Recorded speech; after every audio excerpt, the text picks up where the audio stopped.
1.5 hours today.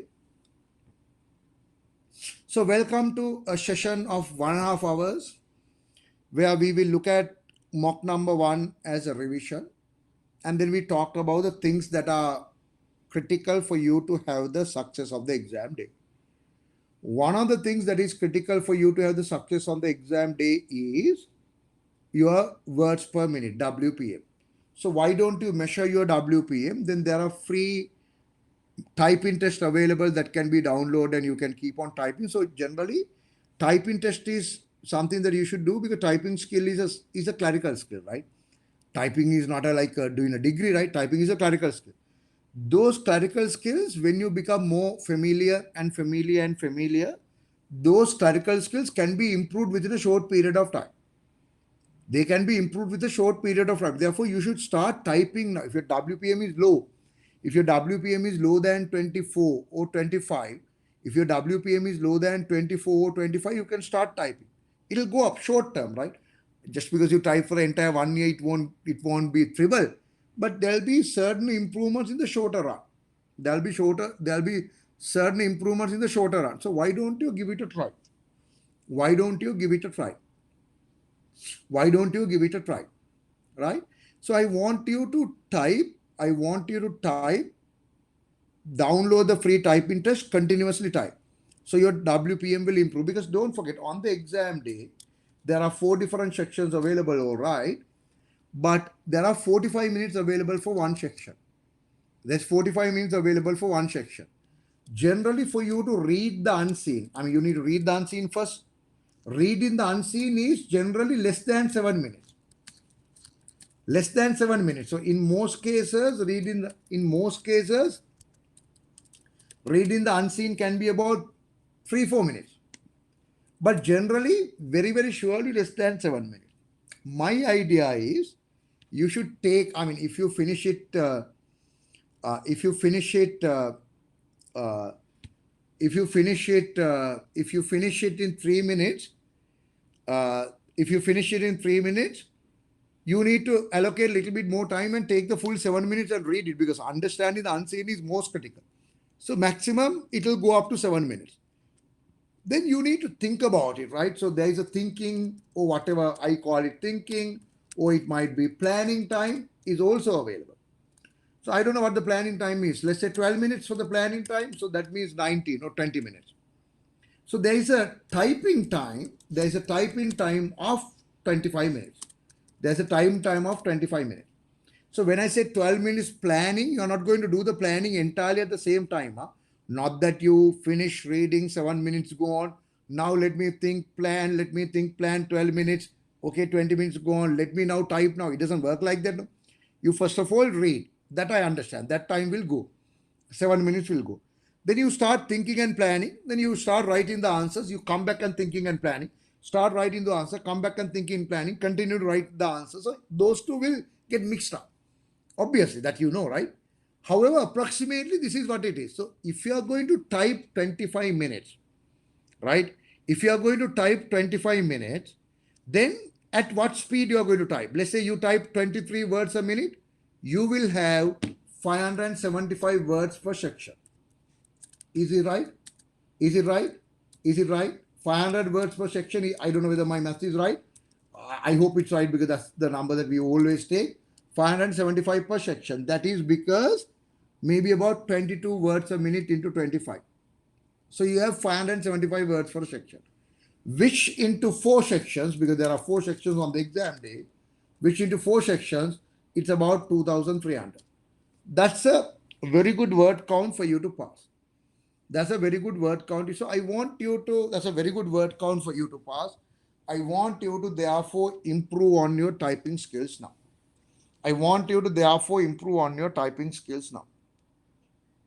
Right? At the same time, pre-scene knowledge is critical. So we did look at the pre-scene. I want you to have a better view on the pre-scene. So you will get a full understanding of the pre-scene. So if you are strong with both those, so generally when we do our course, we have layers. One layer is called the mock layer, right? That's where you do mock number 2, 3, 4, 5, 6, 7 mock layer. Then there is a support tool layer where we look at possible issues, deep dive, power mock. Power mock is the questions from the E2, P2, F2. Then we have a theory layer where we try to support you with the E2, P2, F2. So all these layers mixed in is a success. All these layers mixed in is a success. So I want to look at a mock paper, mock number 1. But then when I look at the mock number 1, my objective is to see, okay, what are the critical issues that I need to manage when you do the paper on the exam day. What are the critical issues available for you to manage the paper on the exam day? So look at a mock paper like this. So this is a very standard size paper that you will get on the exam day. Standard nature of the paper that you'll get on the exam day. I mean, obviously, you will have, there are things that will not change. No, there will be 4 different sections on the exam day always. Each section will be 45 minutes. So those are fixed. They're not going to change, right? The 3 hours is going to be 3 hours. 4 different sections are going to be 4 different sections. That's not going to change. Each section might have 2 to 3 questions. Each section might have 2 to 3 questions. Each section might have 2 to 3 questions. So whether it's 2 questions or 3 questions, it doesn't matter. What you need to realize is when there are 3 questions, you write less for each question. When there are 2 questions, you write more for each question. If there's only 1 question in a section, you can write a lot more. If there are 10 questions in a section, you will write less. So keep your mind ready. Now, whenever there are 3 questions, people find it difficult to answer the 3rd question. Why? Because you write the same size for the question number 1 and 2 as if you have only 2 questions. So that you can't do, no? Whenever there are 3 questions, you need to play the game right. Whenever there are 3 questions, the issue is you should know when to move on to question number 3. If you don't know that, you will not answer the question number 3 and fail. So therefore, you need to know when you're going to start the question number 3 answering. Maths is very simple, no? You have 45 minutes. You allocate about 7 minutes to read. Another 12 minutes on that. 12 plus 7 is 19. I'll take as 20. So you have 25 minutes available for 3 questions. 8 minutes a question. Whatever that you can type for 8 minutes, you will type. You are not going to take 15 minutes. Then you will stuck on the question number 3. Sometimes the irony of the issue is there are 3 questions in a section. Question number 2 is relatively difficult question. Question number 3 is relatively an easy question. People spend a lot of time on the question number 1 and 2. Question number 2 is difficult. So you spend a lot of time, but you don't get many marks. But question number 3 is easy question. Question number 3 is easy question. Question number 3 is easy question and you have not had time to address that question. That's a very unfortunate situation. That's a very unfortunate situation. Therefore, whenever there are 3 questions, you need to be very clear on what your strategy is going to be. Whenever there are 3 questions, you need to be very clear on what your strategy is going to be. One of the things is ensure it's 8 minutes for a question. 8 minutes for a question. So you need to finish the question number 1 in 8 minutes. More importantly, you need to ensure when you are going to start the last question. So 45 minutes, maybe 8 minutes is 38, right? 37. In the 37th minute, you need to move on. In the 37th minute, because the clock will show the remaining time. Clock will show the remaining time. So in the 37th minute, you need to move on. So when you have 40 minutes left, only 3 minutes available because 37 minutes you need to move. You know what I mean? 37 minutes you need to move. Right? So remaining time is 8. So when you have 8 minutes, you need to move. Remaining time is 8. The clock, I'm sorry, I did a mistake. Clock will show the remaining time. So when you have 10 minutes, only 2 minutes available to complete the question number 2. You need to move on to the question number 3, having 8 minutes. Take it as a rule. However, when you read all 3 questions, then if you decide, look here, question number 3 is very difficult. Therefore, you take a very professional, judgmental call. Question number 3 is very difficult. Even if I spend a lot of time, I will not be able to get a good mark for the question number 3. Therefore, intentionally, I'll be spending less time on question number 3 because it's a difficult question. But I will do a good job for the question number 1 and 2, and I'll get my average mark sorted out. And if you want to do that, certainly that is fine. Otherwise, unintentionally, you can't be spending more time on the question number 1 and 2. That is not right. Unintentionally, you can't be spending more time on the question number 1 and 2. That's not right. Right? So you need to work on this time management principle as well. Now, when you go into section number 1, one of the things that you need to be extremely careful is, you know how many questions are there in a section. Those questions are generally shown very clearly, separately marked. Unlike the old situation, the questions are not hidden in the paragraph. Questions are not hidden in the paragraph, which means you can see the questions carefully. And there is a unseen material given, and there are 2 or 3 questions given, and there is a reference material given. Sometimes you forget the reference material, so you need to be concentrate on the reference material as well, right? You need to be concentrated on the. So in the unseen, generally they mention that there is a reference material available. Now, the biggest weakness that we see with the students is, people don't allocate enough time to read the question and understand the question. That is the biggest trouble that we see. Which means people don't allocate enough time to understand the question.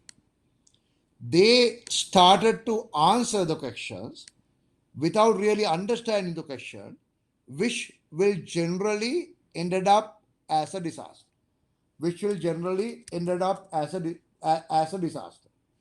So you need to find a way to ensure you allocate enough time to read the question. You need to find a way to ensure that you allocate enough time to read the question, right? And you need to allocate enough time to understand the question, because if you don't read the question properly, if you don't understand the question properly, you are wasting your time anyway. Right? So that's the very critical factor. Now, in that journey, you can look at what the examiners comment on. I mean, you know what I mean? Examiner keeps on commenting about the performance of all the students who do the exams. Examiner keep on commenting about the performance of the people who do the exams. So when you go to the examiner's report, even when you go to a very recent examiner's report, you will be able to get an idea what kind of mistakes that people have been doing, and how can we minimize them. The beauty is, examiner had been saying the same thing over and above. Over the years, examiner had been saying the same thing. It is just that we are not taken it seriously and corrected ourselves. Every year, examiner says, these are the reasons why you fail. These are the reasons why you fail. And we have been continue to practice the same bad practices. So you need to have a view of what the examiner's comments are and find a way to correct them. That's the critical factor. Now, attitude should be right as well, because sometimes I have seen the attitude of this is not I'm not saying wrong attitude. What I'm trying to say is, sometimes the attitude is write a perfect answer. That will generally kill you. Writing a perfect answer will generally kill you. What is needed is to play the game with the examiner. There's a limited time available. Within the limited time available, you write the best answer that you could, and move ahead in life. You're not going to waste a lot of time to get the perfect answer, because that's not required. So don't try to make a perfect answer, which is a waste of time. What is required is, given the time, you write a reasonable answer and move ahead. Most likely you will pass, because you keep on writing reasonable answers for many of the questions, and you will get most of them. Pass mark is 60%. As long as you get 60%, you will be okay. Right? So therefore it's very important for you to read this part extremely carefully. I just got back from a meeting with our regional managers. We were told that we have regional managers. No, we were told that we have 5 regional managers, right? 120 shops we have. Each one will look at about 20 to 25 shops, I think, right? We were told. I just got up from the meeting from our regional managers and few of the key shop managers that report to each of them. Very interesting meeting. In a sense, we have the regional managers, five of them. With them, we have few shop managers who are from the very important shops, or who are the very senior important shop managers. So there's a combination of it. I don't know whether it's a nice way to do it, but maybe. Sometimes when you run an organization, you can't exactly go by the stuff. To give you a little bit of context, the meeting was set up to discuss the individual performance of the region. We discuss it, right? When we are looking at the pre-scene, can you remember we said, even if you look at the KPIs like footfall, even if you look at the KPIs like basket value, even if you look at the KPIs like conversion rate, the other critical KPI is you need to look at, this is not really applicable for the toy retailer, but generally a supermarket will look at in one basket what are the items available and where they are physically located in the store. If someone is buying an item from the extreme right hand corner and extreme left hand corner, it's a waste of time for him, right? So you need to see how many people are like that there. So whether we can keep those items together. Now, even in Amazon it happens now. If you buy a toy now, Amazon will go through in the past and see the people who bought the same toy, what else did they buy? And they will recommend that to you. Similarly, in a physical store, we look at floor number 1, right hand corner, item is bought with the floor number 2, left hand corner. Why don't you put those two items together? Maybe people who are buying the first item will buy the second item as a practice. So likewise, whatever the KPI that you're going to measure, if you're going to have 120 lines in your Excel chart, I don't think it will be practical. That is why we agreed in the pre-scene, we should be looking at the KPIs region-wise. So that's what they have been doing. Right? Touching more specifically on the performance of the shops of the managers in attendance, while the meeting started off that way, proceeding took a little bit of a tangent following the comment from one of the managers, Samuel. One of the managers started to comment, who claimed that despite shop being classified as profit centers, in reality, they were operated more so as a cost center. Now, pre-scene says that, right? If you remember, pre-scene says that our shop managers are profit center managers. However, so these are accountability centers. No, these are theory coming from the accountability center. The theory coming from the P2 accountability centers. So I hope you know the theory. So accountability centers is level of delegation, level of authority delegation will decide the structure that you're going to run. Now you might have a cost center. Cost center is we are delegated only to manage cost. I mean, that you should delegate anyway, no man. Otherwise, why you have a manager? I'm not saying the shops, you look at any branch, you have a branch manager. So you should delegate something, otherwise no point of having a branch. No? Everything can be managed by the head office. When you have branch manager, will at least give the cost. So that's a cost center. That means selling price decided by head office, where you are going to sell decided by head office, what products you are going to decide by head office, how to do marketing decide by head office. He needs to manage the cost, so cost center. Or we call it revenue center. In the case of a revenue center, he is responsible for the revenue.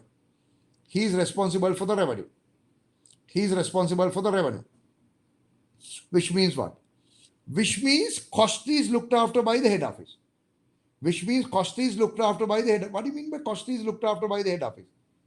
Cost is looked after by the head office means head office will decide how much to be paid, whether to increase cost, whether to decrease cost, everything will be decided by the head office. But sales, what price to sell, what quantities to sell, you are given the responsibility for that. So that's a revenue center. Profit center is a situation where you have given the power of deciding the cost, power of managing the revenue, both to the showroom manager. So then it's called a profit center. But he can't decide on whether to go and invest money in a new project. He can't decide. Right? So then that is what you call a profit center. Investment center is where even the investment decisions can be taken. So level of the accountability matters a lot here. Level of the accountability matters a lot here.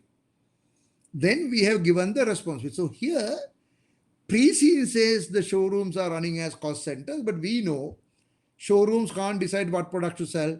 Showroom can't fix the price. Of course, price is fixed by the head office. The showroom can give a discount.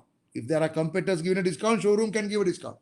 So I don't know whether they are a profit center or cost center. So this guy is complaining, look here, even though we call it ourselves profit centers, we are actually running as cost centers. I have forwarded a summary of his key points in the reference material. I'll try to not go through the reference material in the interest of time. I'll try to not go the reference material in the interest of time. Off the back of this, I require you to support on few key areas. So there are two areas that they wanted your support. Firstly, do you agree with the statement made by the shop manager? Do you agree with the statement made by the shop manager? Do you agree with the statement made by the shop manager? What kind of a question is that? That kind of the questions, these are the kind of questions will be there on the exam day. Do you agree with the statement made by the shop manager? What you need to say? Simple. You need to say whether you agree with the statement made by the shop manager or not. First, be clear what the statement is. Then please say whether you agree, whether you disagree. Arguments why you agree with it. Arguments why you disagree with it. You write the arguments why you agree that shop manager is right. Then you write the arguments why you disagree that shop manager is wrong. After looking at the arguments for, after looking at the arguments against, you give a final conclusion. You give a final conclusion. That is what is required. Now, don't think about the answer. Am I now thinking about the answer? No, I'm not thinking about the answer. Whether the statement is right or wrong, who cares? I don't know. Please think about the answer format. First of all, please clear your mind very, very clearly that you are 1000% clear on the answer format. Answer format is write the statement and say that below is an evaluation whether the statement is right or wrong. Give the arguments why this statement is right.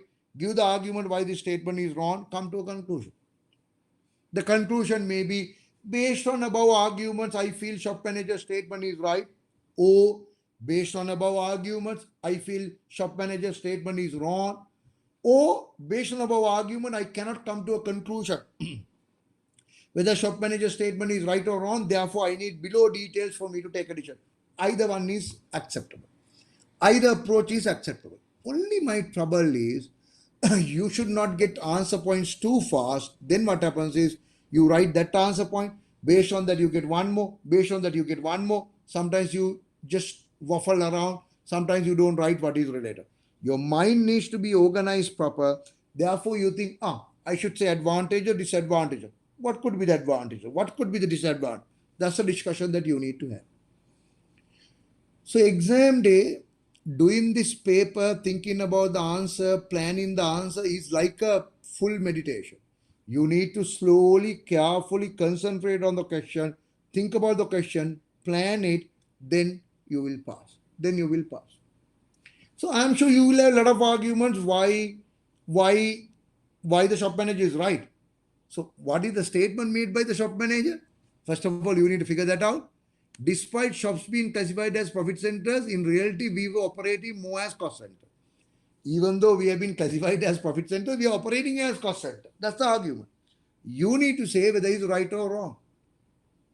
You need to say whether it's right. So you might say, yes, it's right because selling price, what to sell is decided by the head office. Therefore, it's right.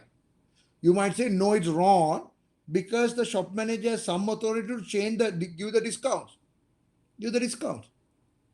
All the locations are approved and decided by the head office. Therefore, this is not a profit center.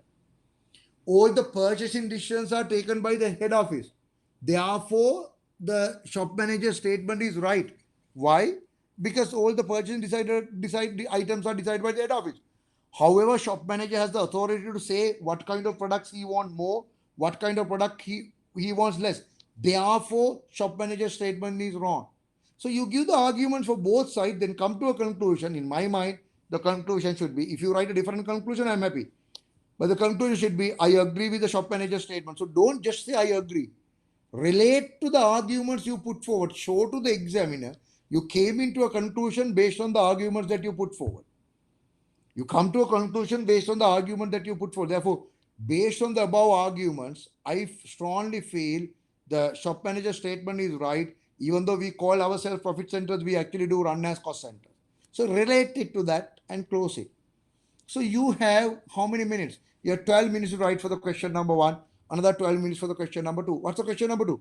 Secondly, do you think operating as a cost center is a better option, or should we continue to operate each shop as a profit center? Huh? I don't understand. Isn't that question looks like very similar to the question number one? That's the other trick available on the exam day. That's the other trick available on the exam. On the exam day, there are two questions which look similar. Some people write what they should have written for question number two for question number one. Some people write what they should have written for question number one for question number two. Unfortunately, there is no interchangeable marks. Marks given for question number one separate, question number two separate, question number three separate. Marks are given for each question number. You know how the marking is done, so I'll explain how the marking is done in a little bit as well.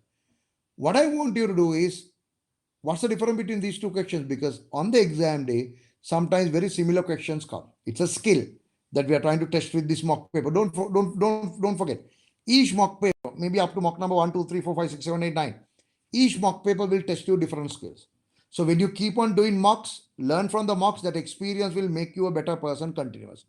Look at the two questions and tell me, are they asking the same or are they asking anything different? Take 2 minutes for that. Take 2 minutes for that.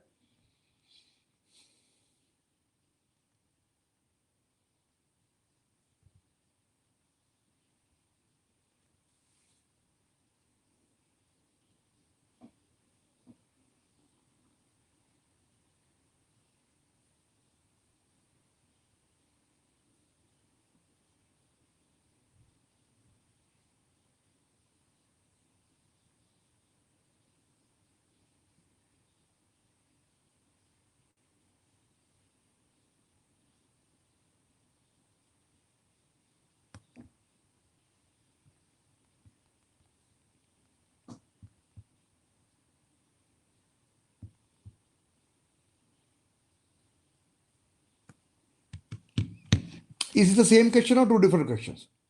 That's a skill that is required on the exam day. Each mock paper had been written to test some of the critical skills. One of the skills that we are trying to test is here. These are two different questions. First one, we are asking, how do we run now? We are not sure how do we run. We call it a profit center, that I understand. But some people are saying, no, even though we call it a profit center, we are not a profit center. So first question is of the argument of how do we run. So to answer the first question, you need to look at how do we operate now. You need to look at what decisions are taken by the head office, what decisions are taken by the showroom, what decisions are taken by the head office, what decisions are taken by the stores. You need to look at how do they run it. You need to look at how do they run it. So first question is different. First question is different. You need to say how do they run it. Second one is a different question. Second one, how do you think we should run? How do you think we should run? Should we run as a cost center? Should we run as a profit center? How do we run now is one question. How do you think we should be running is another question. So that's the difference available. So you can come up with any answer. You might say, I think we should run as a profit center because 1, 2, 3. No, I think we should run as a cost center because 1, 2, 3. Based on above arguments of why we should run as a cost center, based on above arguments of why we should run as a profit center, my conclusion, we should run it as a cost center. That's what is needed. So now don't worry about answer point, but worry about the overall answer format. If you get the overall answer format right, trust me, you will be able to get a lot of questions right on the exam.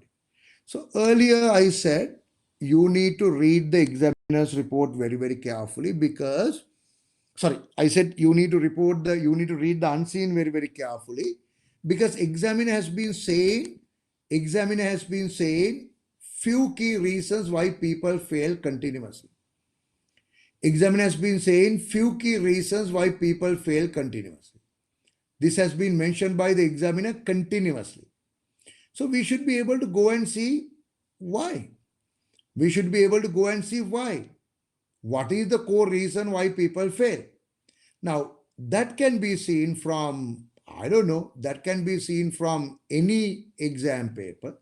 The most recent available is the May and August 2020, May and August 2022, May and August 2022. So if you go there, you will be able to get a basic idea of it as well. You will be able to get a basic idea of it. So this is May and August 2022 exam session, right? May and August 2022 exam session. The 6 different variants were set. What do you mean 6 different variants were set? For the May, 3 variants came in. For August, 3 more variants came in. That's how the examiner will set the question paper. So any sitting, May, August, Feb, uh, uh, uh, November, whatever the sessions, there'll be 3 exam papers set from the same place. Based on random numbers, you will get a paper. Based on random numbers, you will get a paper, right? So there's 6 different variants. So piping's new decarbonated tea is causing some controversy. Piping is considering acquisition of a tea plantation because they were not having the plantation. Piping is considering selling bottled tea as a cold drink, new product that they're trying to go into. Piping faces competition from tea manufacturer. So likewise, there are 6 different uh, uh, they are 6 different they have 6 different kind of areas. So these are the areas where the 6 different papers were set. However, examiner had given a very clear idea what are the key reasons why people fail. So look at this. Level 1 score tended to be, can I make it slightly bigger? Level 1 scores tended to be awarded to answers that demonstrated some or all of the following. Level 1 score is the lowest score. You know, level 1, level 2, level 3. Level 1 is the lowest score. Level 1 score tended to be awarded for the answers with the following features, one of them more, most of them more, all of them. So this is the examiner's reasoning for why people do fail the exams. So these are the 5 key reasons why people fail. Now, don't think these are new. These are very common reasons that we have been reading for a long time. So what are they? Failure to address the requirement in the task. Question is given, but you all write something else. So then, examiner is right that you should fail, right? Limited technical understanding of the syllabus content. E2, P2, F2, you don't know what IAS 38 is. Intangible assets, you don't know. IAS, we are asking about the inventory in the stores, you don't know IAS 2. Inventory, you don't know. You don't know inventory should be valued at cost and NRV, whichever is lower. We are talking about selling we are talking about 120 lease properties available. We are talking about 120 lease properties available. We are thinking about what to do with the lease property. But there's a question on IFRS 16. Leasing, you don't know IFRS 16. Property, plant and equipment, we are thinking about our vehicles, what to do, whether to depreciate vehicles, not depreciate vehicles. We are thinking something. Property, plant and equipment. IAS 16. So if you don't know the core theory, you can't pass. Now, how to find core theory? Simple, core activities will come. Unsupported assertions had a little or no justification. People go and make comments, not realistic. People go and make comment, not realistic. Illogical or unrealistic applications of the issue arising from the scenario.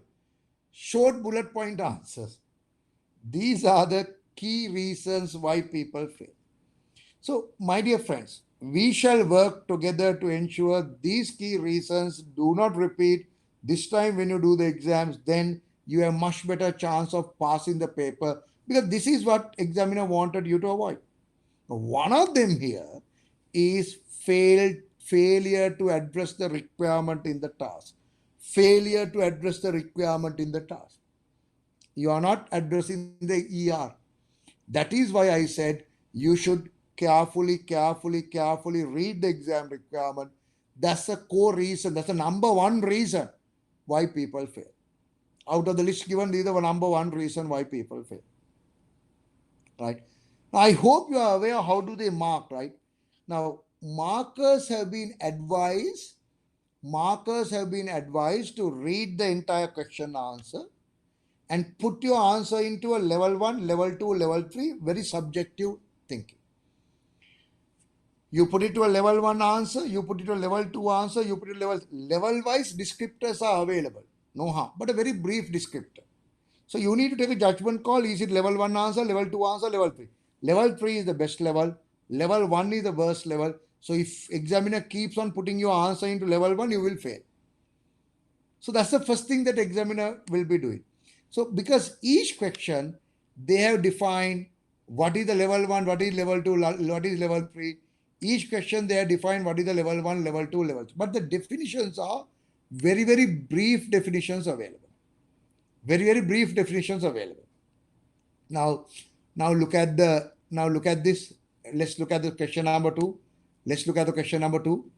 Task B. Let's look at task B for the fun of it, right? Identify. Let's look at this, right?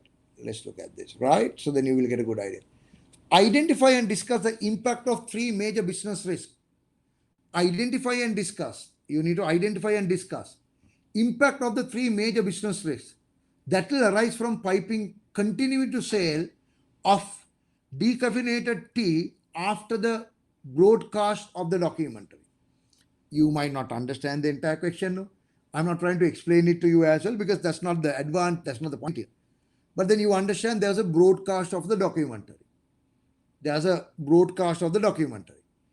After broadcasting of the documentary, also piping continue to sell decaffeinated tea. I think you should not do that, but we are trying to do it.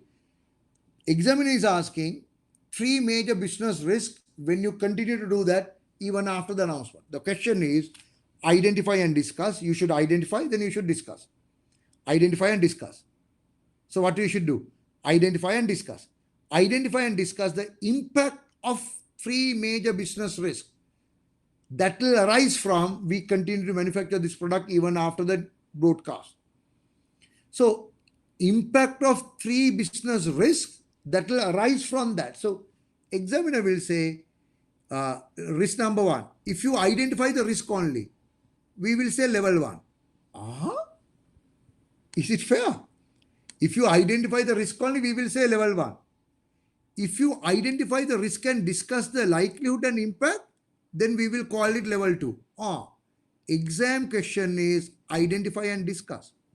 You need to identify the risk. You need to discuss the risk. If you don't discuss the risk, we should not give the marks. If someone is only identifying it, we should not give the marks. So identify and discuss.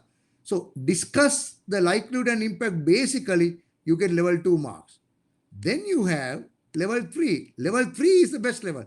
Discuss the likelihood and impact with a good justification. You're justified why likelihood is high or low. You're justified why impact is high or low. Then you get a level 3 mark. So very basic level descriptors are available. Examiner marker will put your answer into level 1, level 2, level 3. Then each level marker can decide what marks to give. Level 3, 4 to 5. Marker can give either 4, 5 or 4.5.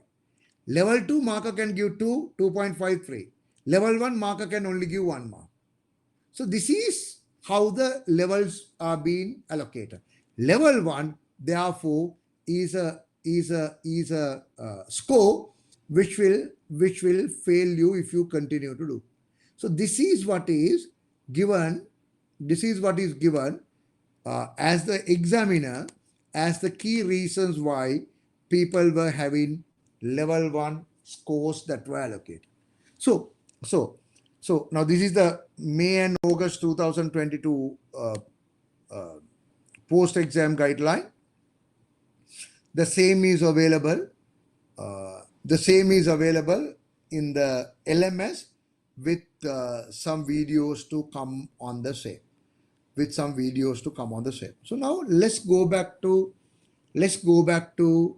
the mock number 1. Let's go back to the mock number 1. Now I hope you agree with me that you need to read the question absolutely carefully. If you don't read the question absolutely carefully, you will fail. That is what examiner has been saying continuously. People don't answer the questions that I ask. So it's very important for you to understand what the question is all about. It's very important for you to understand what the question is all about. The section 2 is very, very similar. Section 2 is very, very similar. Right? Again, the effort needs to be made to understand the question, read the question and understand the question. A proper efforts needs to be made for that. Can we look at it? Financial officer, financial manager is writing to you. From the senior financial manager, it comes to you. Subject is performance measure.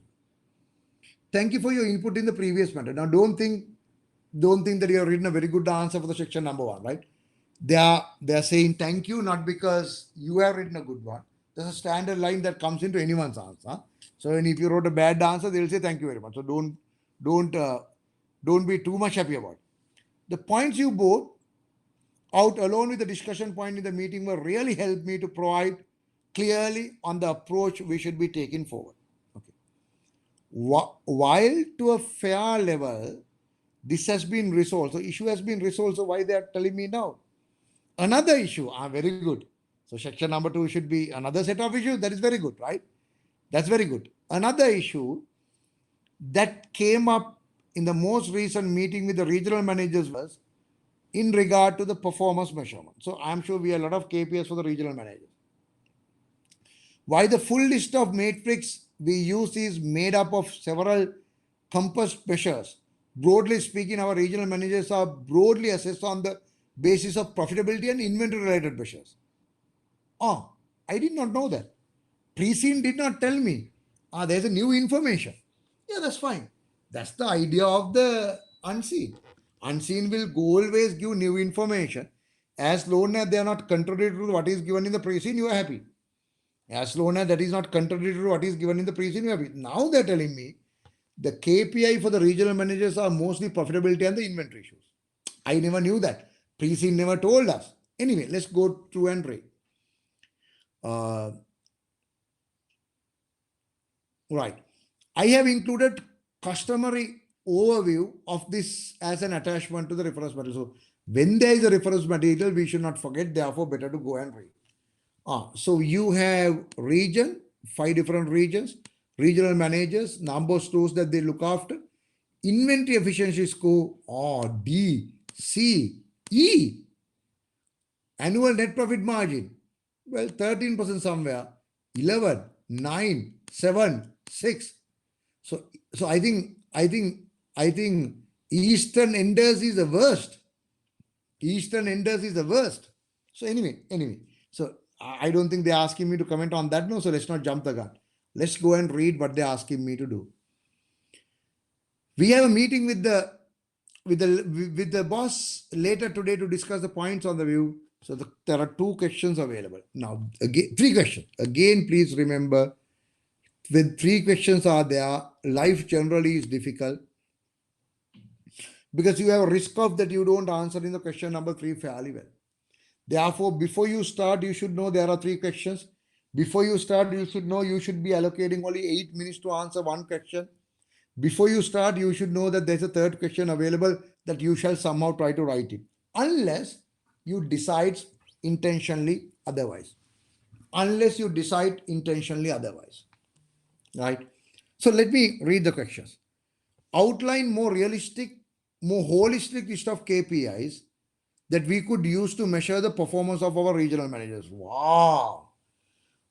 Outline a more holistic list of KPIs. They're asking me to outline a more holistic list of KPIs that could be used to measure the performance of our regional managers. So we are regional managers.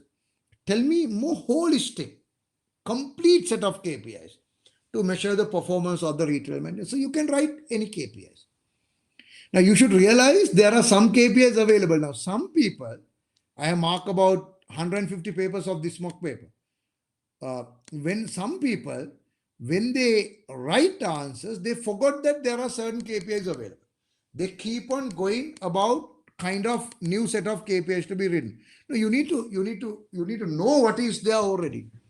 So annual net profit margin is there for each region.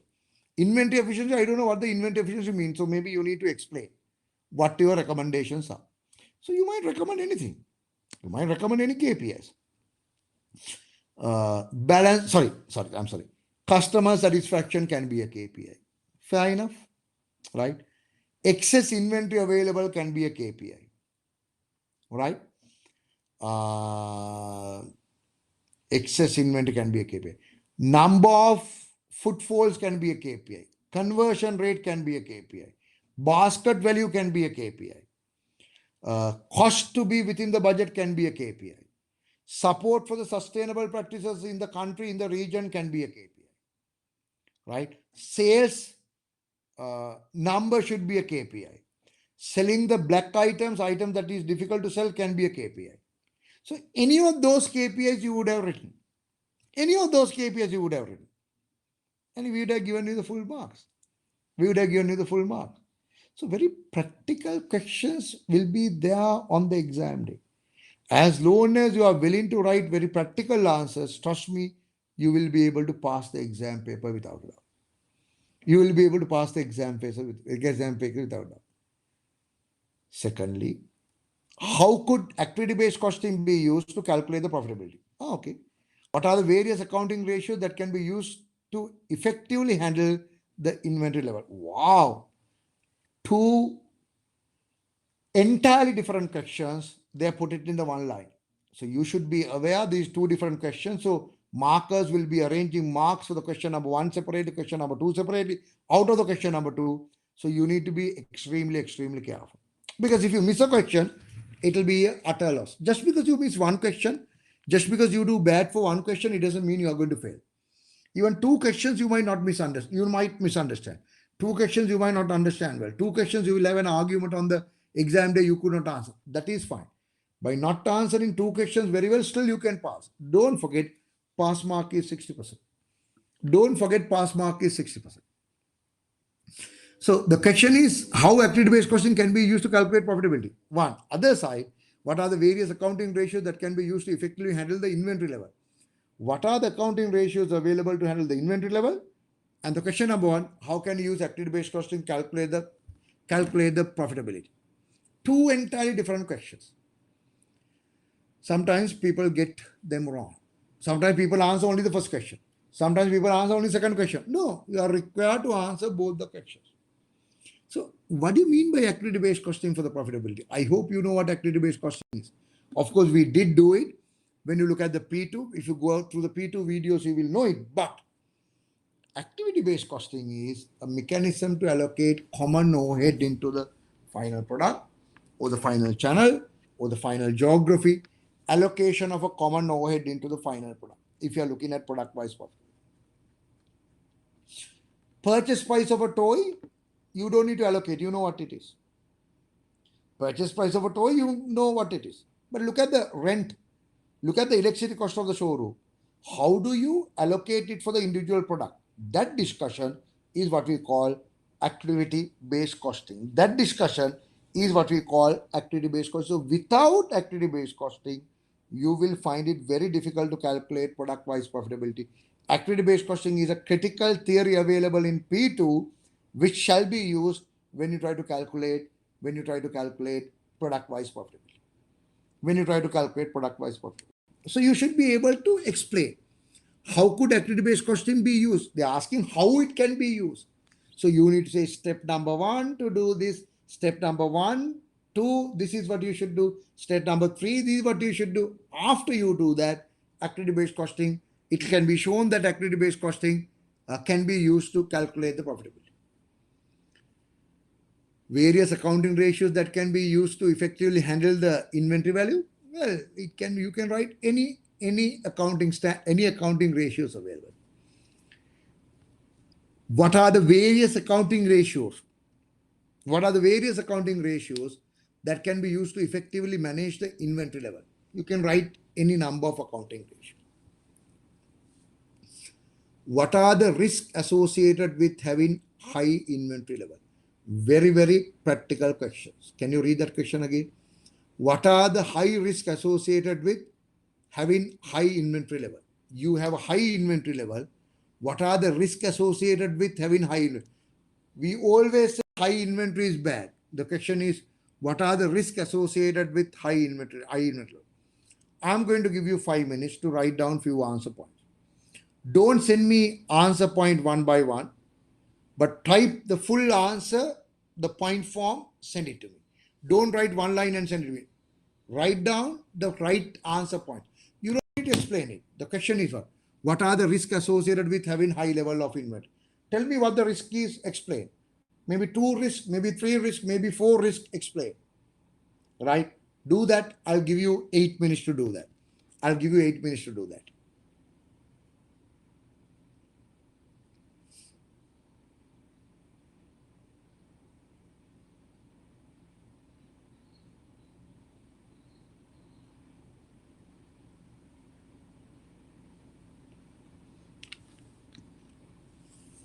Share the answers here.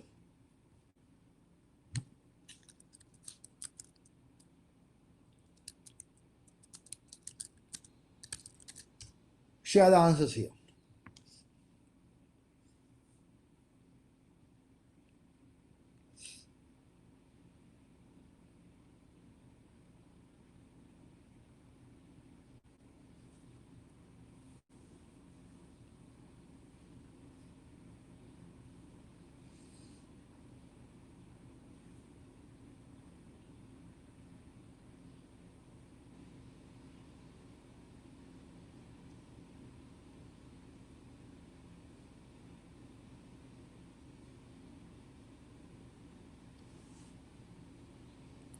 What are the risks associated with having high inventory level? I mean, why we should not have high inventory? What are the risks available of having high inventory level?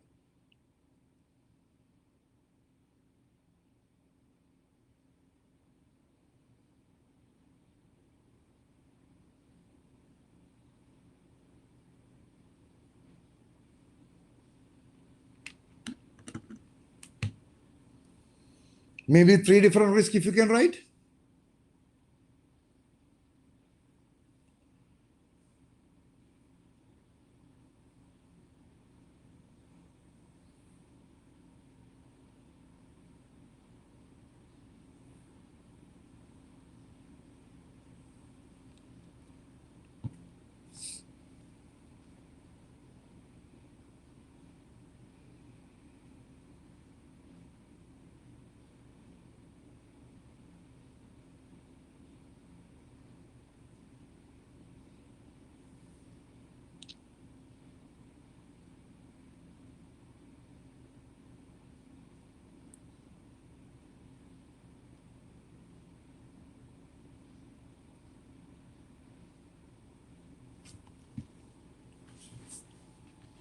You can write the main heading. You can write the main heading. You can write the main heading.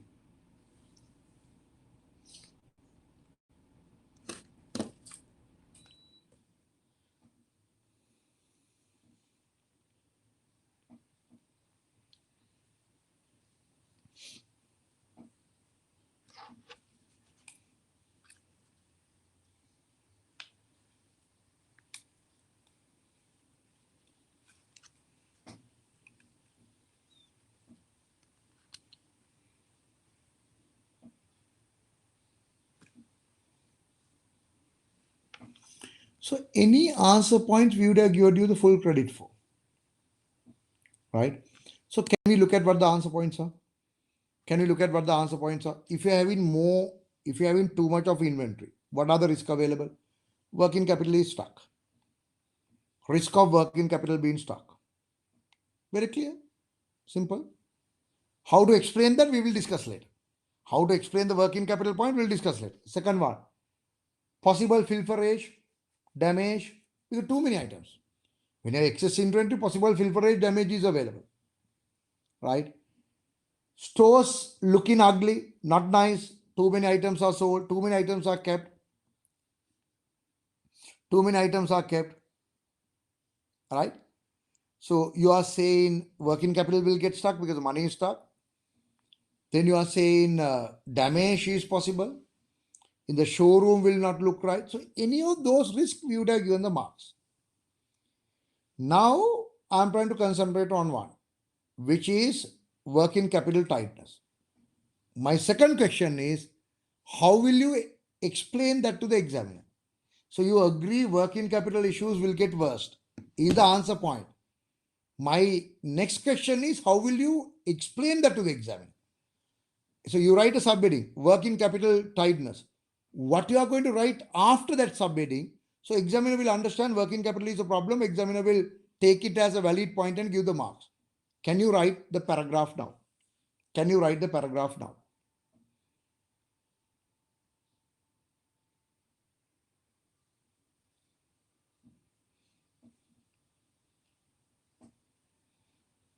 How will you write the paragraph on the exam? Because those are the two things that we want to discuss. How to get the answer points. After you get the answer points, how do you write it? Some people are finding it difficult to get the answer points. Some people do get the answer point, they find it difficult to write it down. So which one is the problem that you have? So today's session is to identify those key issues. This is what I call moxa experience. Mocks are a way to get a good experience rather than to pass. So mock number 2, 3, 4, 5, we don't want you to pass. We want you to learn. How will you write the paragraph?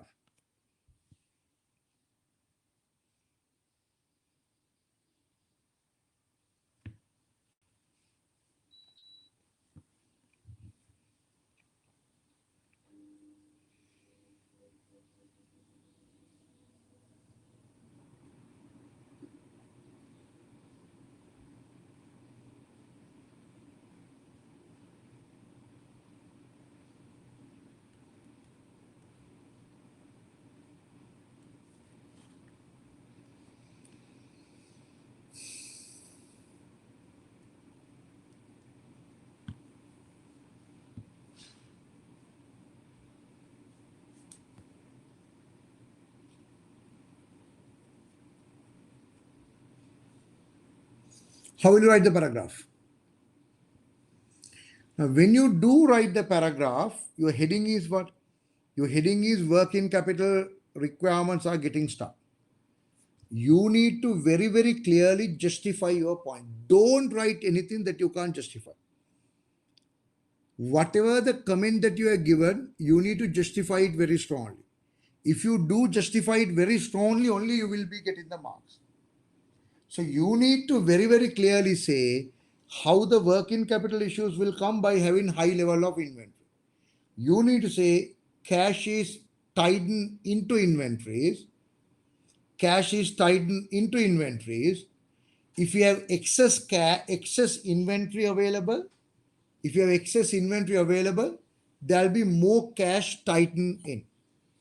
And if you are talking about working capital, if you are talking about working capital, I am sure you deserve to give the examiner some view about the numbers available. Because then only you are relating it to the situation given. Then only you are relating it to the situation given. So I'm trying to go into the deep dive where there is a financial analysis given towards the end of it, where we have given a financial analysis for you to go and learn, and we have given a lot of comments. Here you will see the working capital issues. Can you see the working capital issues? So working capital cycle is 2 days here. My competitor is minus 7 days. That means my competitor is not tied enough working capital. And the inventory holding period is 32 days. If this becomes 40 days, working capital cycle will become 10 days. Are you clear? If the inventory holding period becomes 40 days, that means 32 to 8 days you are adding, then the working capital cycle will become 10 days. So you should have quoted these two numbers, or at least this number. What I am trying to tell you? I am trying to tell you on the exam day, whatever the answers that you are going to give it, you got to justify it. You can't just make casual comments unless you justify. Number one.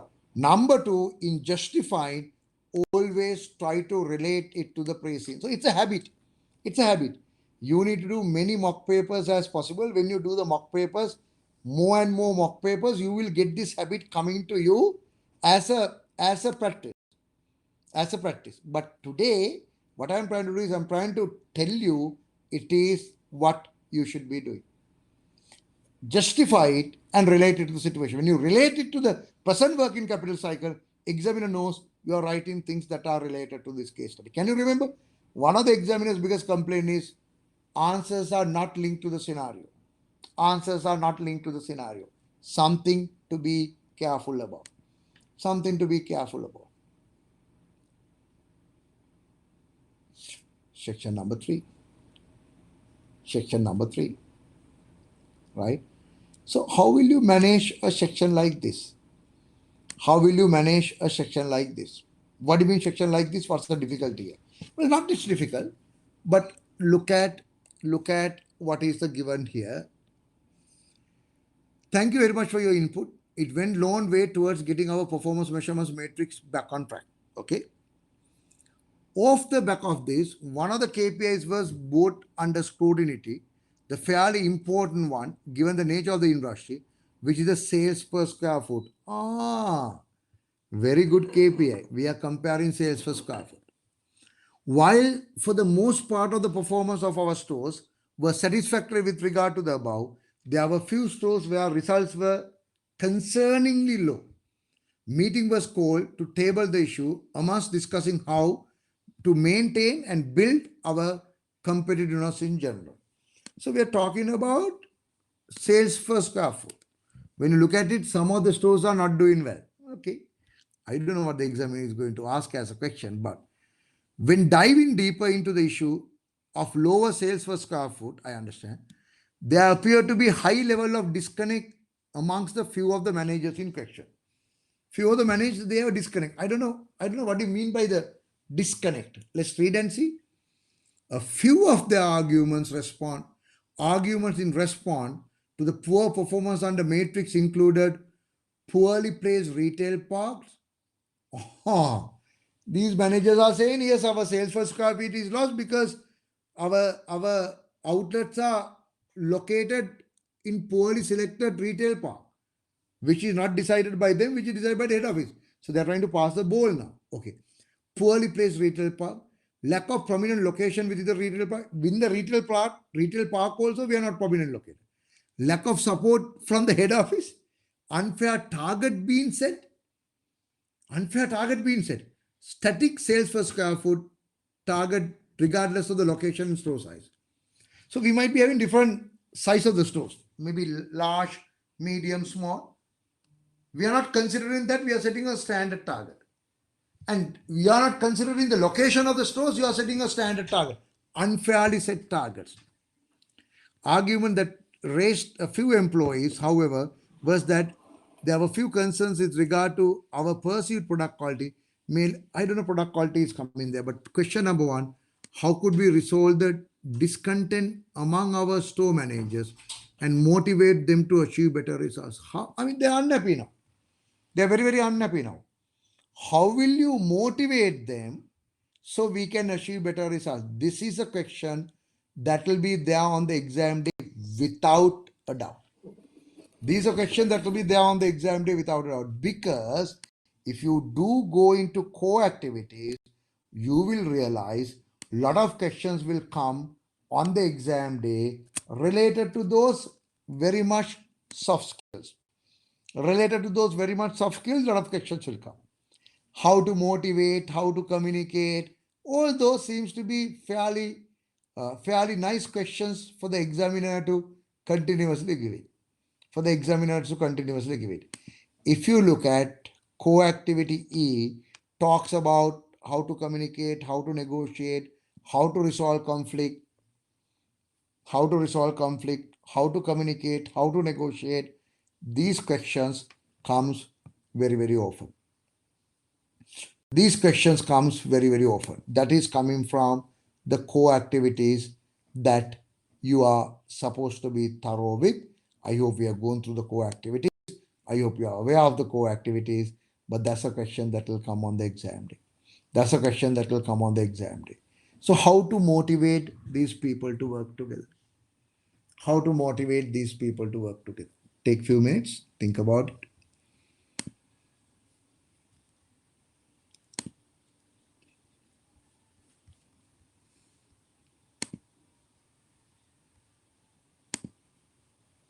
Okay, take few minutes, think about it.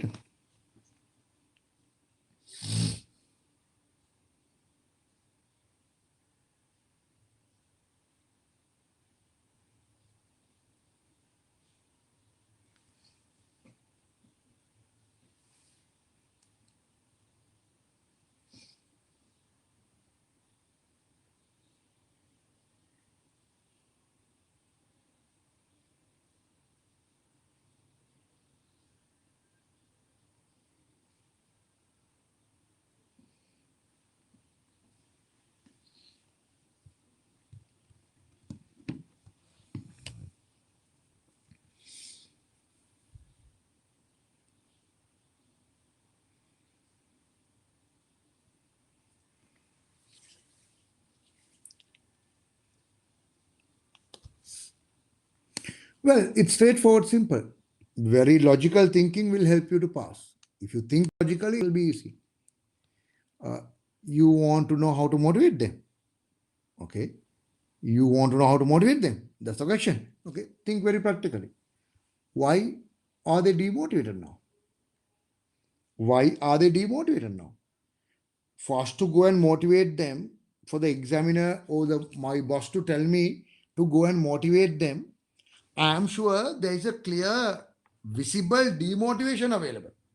Since there is a clear, visible demotivation available, only they are asking me to answer the question of how to motivate. So if you can figure out why they are demotivated now, if you can figure out why they are not motivated now, or if you can figure out why they are demotivated now, fix them one by one. Fix them one by one. Set a fair target. Get their views in setting the target. Address the issue of why head office is not supporting. See whether targets can be set based on the location, based on the size of the store. Where did you get those answer points from? Ah, they're available in the answer sheet. Many past, we don't have time to do the past paper questions.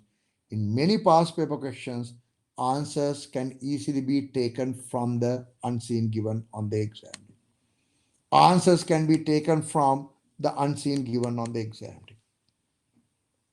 So this is an art, my dear friends. This is an art that is needed to pass. It is not the technical knowledge, it is not the intelligence.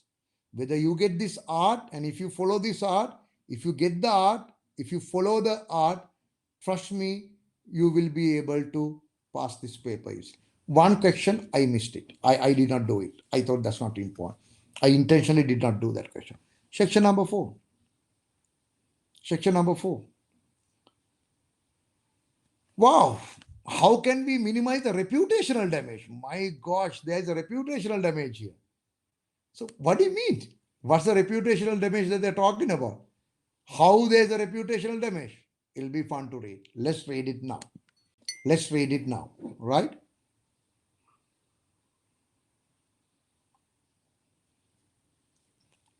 Okay, so let's start to read, right?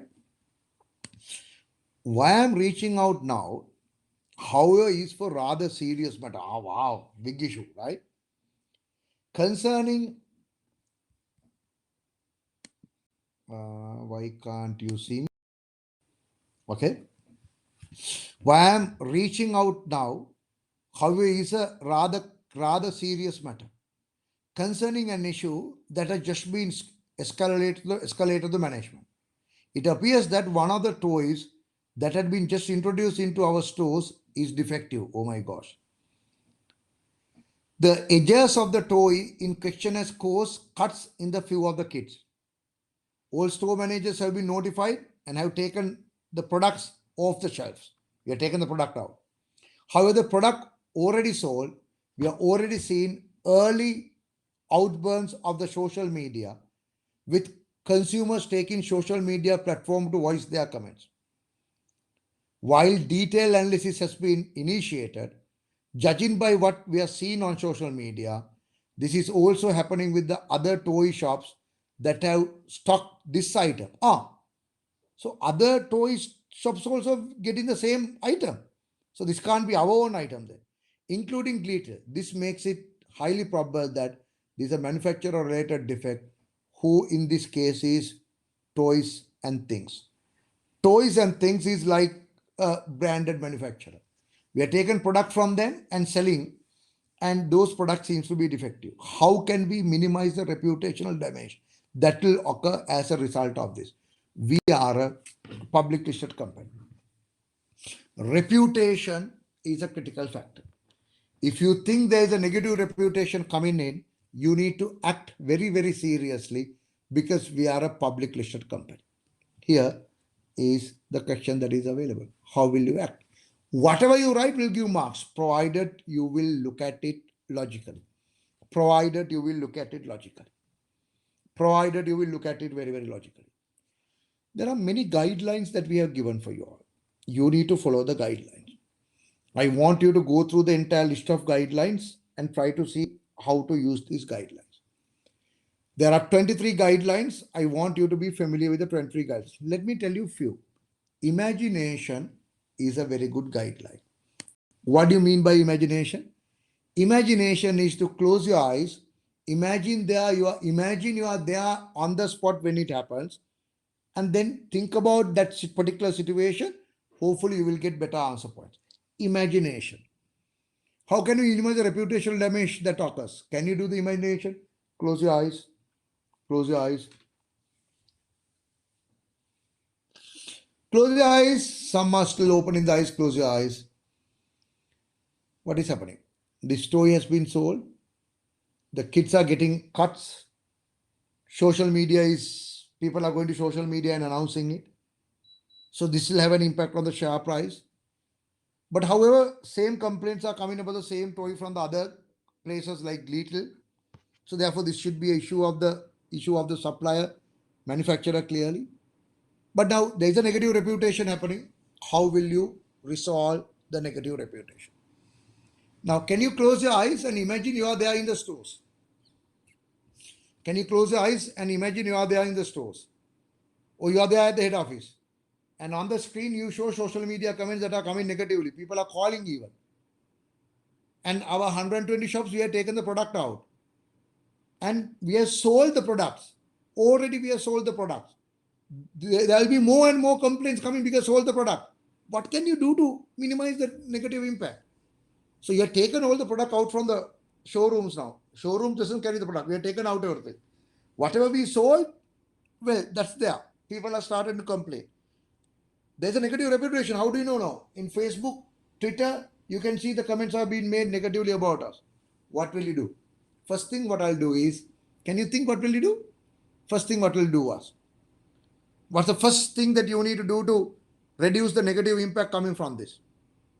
First thing what we'll do, the products in the stores, we have taken it back. Some sold, they will continue to complain. First thing what will you do? If you can get a list of people who bought the products, you need to inform them.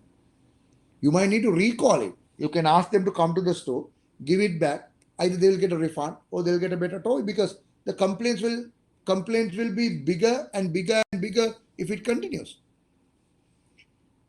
Then maybe those people some people who are making the comments on the social media, respond positively and say, we are very sorry. We will issue you a free toy. Please come to this store, collect the free toy, and maybe we'll give you a discount card for next 1 year, something like that. Social media comments are there. You need to go and respond to them. Maybe you can have a press release or a press conference. Maybe you need to go and work with that manufacturer, stop working with the manufacturer. So any of those would have given the full credit for. Any of those you would have given the full credit for. So my point today is, yes, there are theory-based questions. I'm not saying no. Yes, there are theory-based questions. E2, P2, F2 is critical. E2, P2, F2 is critical. So there are theory parts that you need to learn. We generally go through the E2, P2, F2 theory entirely. If you look at the F2 theory, what we need to do is, you need to remember all the accounting standards as a mix of accounting standards. There are accounting standards on the tangible assets, like what? IAS 2, IAS 16. There are accounting standards available on the intangible assets like IAS 38. So IAS 2, IAS 16, IAS 38 are related, accounting standard related to assets, tangible and otherwise. IAS 38 talks about intangible assets, but IAS 38 is very, very clear. Internally generated goodwill cannot be recognized. Only purchased goodwill can be recognized. Purchased goodwill comes when you buy a subsidiary, which is coming from IFRS 3, IFRS 10. IFRS 3 business combinations, IFRS 10 preparation of consolidated financial statement. IFRS 3 and 10 are whenever you buy a subsidiary. IAS 28 is when you buy an associate company. When you buy an associate company. Of course, there are accounting standards on the liabilities available. Of course, for assets, accounting standards are IAS 2, IAS 16, IAS 30. There are accounting standards on the liabilities like IAS 37, which is provision, contingent liability and contingent asset. So likewise, you need to mix all that and learn. So I agree, theory needs to be learned. Of course, if you want to know what kind of theory is to be learned, that's easy. Go to the core activities. Core activities will tell you what are the core theories that you need to learn. I mean, you should not go to the exam without knowing what the weighted average cost of capital is. You should not go to the exam without knowing what the pricing strategies are. You should not go to the exam unless you know what the business model is. You should not go to the exam unless you know appropriate capital investment appraisal techniques are. Likewise, you should know the theory, but very practical approach will help you to pass. That's why I said there are layers available. Mock journey, mock 1 to 7, supporting document journey, possible issues, power mock, deep dive, F2 mock, and the E2, P2, F2. All these mix is the success that you can have. So that's what I wanted to do. I had taken 1 hour and 15 minutes, so I have 15 minutes to answer the questions. I have 15 minutes to answer the question. So this is what I wanted to tell you guys as the critical factors available. Next week, let's do a mock paper. Next week, let's do, so we'll ask you to do a mock paper, we'll discuss that mock paper.